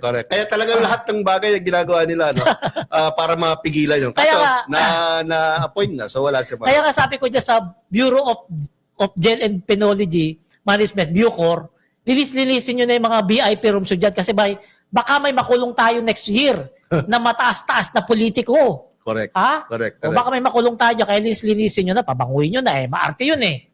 Kaya... Kung VIP yun, baka mamudmud ng pera sa kulungan niya. Hindi natin alam. Anyway, iba pang benepisyo para sa mga guro, no? May medical allowance na hanggang 7,000 po sila. May special hardship allowance para sa mga guro sa remote or challenging areas. May 30 days vacation service credits via DepEd order, tulong para gumaan ang workload. At expanded career progression system, promotion batay sa qualifications, hindi lang sa tenure. At meron silang 1,000 annual incentive tuwing Teachers Day. No? Grabe naman si BBM. Alam mo ba, bigyan sila ng alam ano. kaya ni PBBM? Tapos meron pa silang, para sa mga private school teachers, 6,000 pesos increase sa annual salary subsidy under teacher salary subsidy sa ilalim ng GASPE program. Ay, ito ba, may laptop pa. Oo. Mahigit 140,000 laptops. Ang ipamimigay sa mga guro, wow! Ayan, grabe. Alam kaya ni PBBM yung ginagawa niya? Alam niya yan. Isipin mo, Hindi, alam mo, pinagaan niya yung trabaho ng mga teacher, ha? Pinagaan niya yung trabaho, pero pinaulanan ng Oo. benepisyo. Alam mo, hindi naman niya, magagawa yan kung hindi siya suportado ng pagbabudget ng DBM nila Secretary Saludo Amena. tayo kay Secretary. Kaya nga meron siya, Secretary Amena. kasama sa mga budgeting na yan, no, ang paglikha ng trabaho at digitalization effort, 60,000 bagong teaching positions. Ang dami, ha? Tapos may nakalaang 114.39 billion sa 2026 para sa salaries and benefits. So madadagdagan na naman ang salaries and benefits ng Parang ating gusto ko mga na rin guro. parang gusto ko na tuloy mag-teacher, ah. Oo nga, tama. Mali ako nang kinuha kurso no college. Oh, pero deserve naman na ating mga Oo naman. teacher yan dahil sila ang umuhubog Alam mo, sa ating mga kabataan. Alam mo, kung wala yan teacher, wala lahat yung profession na yan. Oo. Ako, lucky Diba? ako na nag-aral ako noong unang panahon. No? Napunta ako sa magandang mga teacher, magagaling na teacher, no? Diyan nung elementary, sa Balara Elementary School. Tapos nung high school sa Quezon City Science High School ako. Naging scholar naman tayo. At nung college, scholar din tayo. Pero sa Polytechnic University. of So the Philippines. nagkakabanggitan na rin naman ng mga teacher. Naging maganda ang ating, Banggitin ko na yung pinaka-paborito kong teacher sa lahat, si Sir Rafael Fortuna. Yan, second year high school ako niyan sa Pamantasan ng Makati. At pati yung mga kabatchmate ko dyan at mga classmate ko sa TUA, especially yan. Shoutout sa inyong lahat, ha. Ako, yung sa high school, sa elementary, mukhang hindi ko na sila mababate dahil patay na sila lahat. Sa high school, meron pang yung magagaling kong teacher sa Quezon City Science High School, si Ramon Lorenzo, yung national champion sa mga quiz bees, no? Teacher ko yan. Si Miss Maylin Saligumba, na based na sa abroad, teacher ko yan. Kaya shoutout din sa kanila. Yan, yung teacher, walang masasabi yan na masama kay PBBM. Kasi pinagaan yung trabaho, pinaulanan ng benepisyo. Tama. Di ba? Na-deserve nila. Deserve talaga nila. Oo, tama. Kasi hindi madali maging teacher. Totoo Lalo yan. na yung mga elementary. Ako kulit ng mga bata. Ikaw, nung elementary ka ba, makulit ka ba? Hindi. Yung panahon kasi namin, palerista, iba sa ngayon eh. Nung panahon namin, sobrang disiplinado ang mga bata. So, hindi masyadong nangungulit sa mga teacher. No? Hindi sumasagot, hindi nagpapasaway, isang sabi mo pa lang, pipila na yan, isang sabi mo pa lang, tatahimik na yan. Iba ngayon eh. Ako dati, nung naalala ko, nung grade 1 ako, sa lahat ng mga classmate ko, ako lang yung hindi nasaway ng teacher ko. Bakit? Kasi karamihan pasaway. Hindi kasi ako pasaway nung kasi bihira ako pumasok. kaya hindi ka nasasaway. So, ito, segment ng Love for All. Ang bilis natin, Magsalita ka pa. Gusto mo pang mapatagal. Pero ito po, meron po tayong Love for All uli. No? Malapit na sa October 21 sa La Paz, Tarlac. Ayan, no? Yung mga taga ano? Tarlac dyan, pwede po kayo dumayo sa La Paz. Kahit hindi ka talaga La Paz, pwede ka naman dyan. Welcome ka dyan. Ma'am Alicia, ha? Tarlac na yan. Oo. Lapit-lapit na yan. Tapos November 4 sa Tansa, Cavite.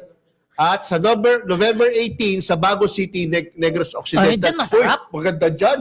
Oo. Sana naman, Kaso, si Ma'am Alicia, Ma'am hindi Alicia. nanonood sa atin pag ganyan binabanggit natin eh. Mukhang tuwing tungkol sa Love for All na para Parang out of malayo or Hindi, sasakay parang- ng eroplano, parang pinapatay na niya. ang Nanonood kanyang sa atin yan, pero pag ganyan na nababanggit pangalan Pinapatay niya, na naglalag out na siguro yan. O kaya hinihinaan na yung volume. Ano? Oo.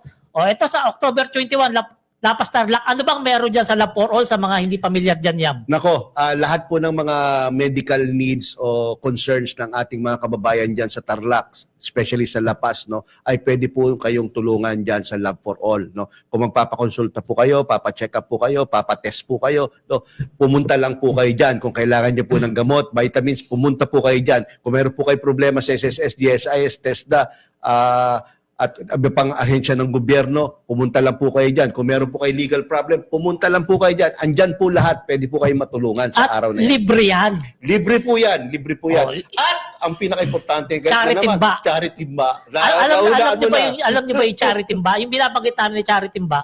Kapag nagpunta ka dyan sa Love for All ni First Lady Andun yung Lisa PCSO. Marcos, yan. Nandun yung PCSO ni GM Mel Robles at Oh. ang trabaho nila ay magbigay ng charity ba na tulong sa ating mga kababayan. Alam mo itong si GML Robles, napakagaling nito. Oh naman. Kaya nga gusto ko magkaroon ng charity ba na yan dahil talagang siksik sa laman yan. No? Kaso Ang daming pag nagpupunta tayo dyan, hindi tayo nabibigyan kasi ang lulusog natin eh. kaya nga, Oo. hindi tayo mukhang Yung charity ba na yan, sa tingin ko si GML Robles ang gumawa niyan, unang-una. Correct. Diba? Ngayon ko lang narinig yan. At saka ang bigat, nagrereklamo yung mga tao na bibigyan niyan, ang bigat nung Kaya pag pupunta kayo laman sa mga niyan. Love for All, huwag kayo magdadala ng kahit ano. Oo, No? hanggat maaari, ang dala nyo lang siguro, panyo, At saka kung matanda na pa kayo, Oo. o senior citizen po kayo, magdala po kayo ng kasama. kasama. Para magbubuhat po ng mga maiuwi nyo pagkagaling nyo po sa Love for All. Maliban pa sa charity ba, meron pang DSWD, food packs yan. Oo, may food packs pa from DSWD. Kaya ang dami, no? Isipin nyo paano nyo maiuwi yung charity ba na napakabigat? At Tas may kahon yung pa. karton ng DSWD na siksik-liglig sa dami ng nakalagay doon. Correct. Diba? Tama yun. Maliban sa natulungan ka na palinawin ang mata mo dahil sa libreng salamin, natulungan ka na bigyan ng libreng gamot sa mga high blood mo, metformin sa diabetes mo, natulungan ka na mabigyan ng vitamins yung anak mo at para sa'yo. Kung hiwalay ka sa asawa at gusto mong ipakulong kasi may kulasisi, meron din dyan kay Attorney Acosta. Oo, yung, yan. Pwede Public ka rin, Attorney's Office, meron po pwede dyan ka sa rin Love for All. humingi ng tulong dyan. O may scholarship May mga din scholarship din po dyan, yung Ang mga DepEd. nagnanais na maging scholar. No? Oo. Yan. Oo. Lahat Kaya, lahat sinabi ko na nandiyan kanina. dyan. Ang wala lang dyan sa tingin ko. Meron din Andyan din, penalty. May din. penalty. May PhilHealth din. Ano sa walang, anong wala Alam mo, dyan? kahit nga Cebuana, nakita ko, meron doon eh. Oo. Anong go Kasi negosyo? meron silang mga proyekto para sa ating mga kababayan. Kaya akala ko, naglalagay sila ng kung booth. sino gusto magsala ng asawa, meron doon. Hindi, meron silang booth dyan kasi meron silang mga proyekto na nakakatulong sa taong bayan. Oo. Kaya naglalagay Kaya din sila pala. dyan ng mga booth. So, ito tandaan nyo yung schedule Lapas Tarlac. Kahit October hindi ka 21. taga-Lapas kahit hindi ka taga-Lapas, pwede ka pumunta dyan. Alam mo, taga Herona Tarlac ka. Pwede ka pa rin pumunta dyan. Tama yan? Tama. At libre. Oo, libre. Ang lahat na makukuha nyo na serbisyo dyan sa Love for All, wala pong bayad dyan. Ang bayad nyo lang siguro dyan, pamasahin nyo tricycle. Mga ka-BBM, basta proyekto ni First First Lady Lady. Lisa Araneta Walang Marcos. No, walang tapon yan. Tsak yan. Patok na patok yan. Ano sabi ni PBBM? May Midas touch yung asawa niya na lagi mo binabanggit. Hindi, ako nagsabi nun, yung turn na yun, ako nagbanggit, pero si BBM, sobrang bumilib siya sa ginawa ng kanyang asawa at ang team dyan sa PICC. Pero- dahil yung ano daw, yung PICC, nagmukhang parang nung una nilang nakita.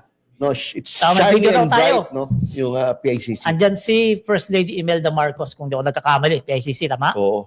O yung video ko dyan ni First Lady Imelda Romualdez Marcos, Oh. nakaka-touch kasi siya yung nag-cut nung ribbon. Hindi ba si BBM? Hindi, si Imelda Romualdez Nanay. Marcos mismo. Oh, imagine, more than 49 years ago, siya yung nag-cut. Tapos after 49 years, siya na naman nag-cut. Kaya very touching. Sa video. 2 million views, Naka 2 million views tayo dyan. Touching talaga yun. Nakita mo diba? ron. Oo. Tapos parang kung makikita mo yung actuation ni First Lady Imelda, parang sabi niya parang siya lang na-overwhelmed siya na siya pa yung ginawang daw ng Video. Siya yung ginawang mag-cut. At the PICC, you were congratulating your wife in terms of the many accomplishments she has done in the 3 years that you've assumed the presidency. How many brownie points is that good for? I hope a lot. I'm going to live off that for as long as I can. But obviously, you really see the asset in terms of how she drives things and moves things forward. She just doesn't let go of something. Once she gets hold of something and she decides to do it, she actually gets it done. And she's very effective. Yeah. She's a smart girl. I mean, what can I say? I mean, and her legal training serves her well. Brought it up during PICC was that I was really amazed Okay. at the progress that they had made from the time that they began until the time that we went there and cut the ribbon and had our little ceremony. The PICC looked like when we first opened it. Okay. It was shiny and bright, and we were featuring once again all of the artwork. Yeah. Because you walk in, we walk in and out of there. We don't really look Yeah, at you the. don't know, yeah, But of course, this was a chance. I said, yeah, I remember. There's that Hoya that was commissioned by my mother. That's Arturo Luz sculpture. All of these things, and it's back to its old glory. That's nice. And so she deserves. O yan. Alam mo si Totoo yung First, sinasabi niya tungkol sa asawa niya. alam mo si First Lady Lisa Marcos, para sa akin mahusay yan si First Lady Lisa Marcos. Magaling. Talagang sabi nga ni Yaya, may Midas touch. Pero kailanman hindi niya matatalo si First Lady Imelda Marcos talaga. Iba pa rin ang Imelda Marcos. Idol niya nga daw yan. Hindi niya matatalo si First Lady Imelda Marcos, pero yung 13 na First Lady nung nakaraan, talong-talo niya na. Di ba? Well, sa lahat ng First Lady after Imelda Marcos, walang sinabi. Oo. So mga ka-BBM, grabe ang bilis ng oras. Gusto pa sana namin magsalita kaso nakasimangot na yung mga nasa likod ng camera. O baka last basa lang kung ano para Sige. hindi Basa tayo para hindi magalit yung mga followers natin. Sabi ni Salve Maris, kailangan magsalamin. Salute sa inyo, sir. Mabuhay po tayo, mga ka-BBM. Patnubayan tayo ng Diyos. Ay, salamat po. Maraming salamat. Ninita Nagihati, really amazing ng President. Good job. Maraming salamat sa inyo. Si Milet Oja, yung nakabox na galing DSWD nalipat sa Ecobag. Yan yung sa Cebu. Opo, totoo po yan. Tapos si Tisay Di Marakot. Ang sarap nyo panoorin. Kayo tatlo. Opo, salamat po. Wala kaming filter baka akala nyo may filter kami Plus na yan, wala po tong practice no. Talagang pag nagpupunta po kami dito, salang. Yan, maraming salamat mga ka-BBM. Napakabilis ang oras. Gusto man namin mag-extend kaso hindi na pwede. Maraming salamat sa nagbigay sa amin ng award diyan sa Japan, yung Filipino communities diyan sa Japan. Nandiyan po ngayon si Kakopi para kunin ang aming award. Ang yun, World Excellence Award, yan. Japan. No? Ipipresenta namin yan next week. Next week, papakita namin sa inyo yung aming trophy. At yan po ay nangyari dahil hindi sa amin dahil po yan sa inyo. Kami po ay instrumento lamang, kayo po ang naglagay sa amin sa award na yan. Kaya maraming salamat po sa inyong lahat.